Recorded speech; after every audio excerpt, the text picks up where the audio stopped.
Constraints in Blender are some of the most powerful tools. In this video, I'm going to show you how to use all of the transform constraints.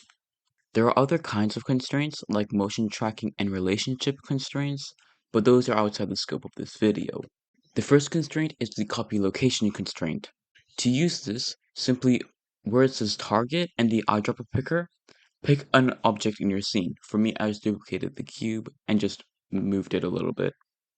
Then pick an object, so for example the cube, and then you should see that the object moves directly onto the other object. You can then change the influence of it by changing it from 0 to 1 on the influence slider, and it just basically morphs between the two positions. Also, clicking the axis X, Y, and Z will only copy whichever axis you've selected. So for example, if only X is highlighted, only the X-axis position will be copied. The next two are copy rotation and copy scale, which are basically the exact same thing with the copy location, except instead of copying the location, it's copying the rotation and the scale. You can still copy only one axis with the X, Y, and Z, and you can also change and morph between rotations or scales using the influence slider. The next constraint is the copy transformers constraint. This one basically copies the rotation, location, and scale of the object that you selected. You can't only influence one axis with this, as it'll be way too confusing, and there's just no X, Y, and Z to choose from. This is the last constraint that actually uses another object to copy from. The next constraint is limit distance. Basically, you select your target object, and then you can increase or decrease the distance slider, and depending on how big this slider is, it will stop you from moving an object outside of its radius.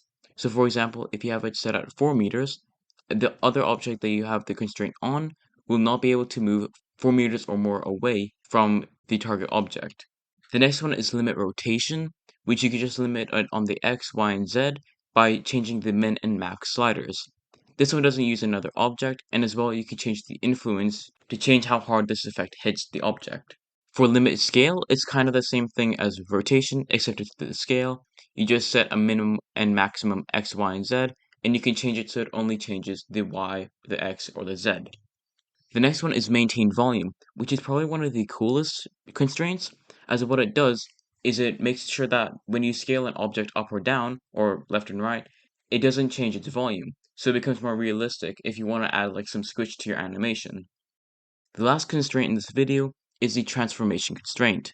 This one you can just change what the X, Y, and Z of the scale is, what the X, Y, and Z of the rotation is, and what the X, Y, and Z on the location is, just from one constraint.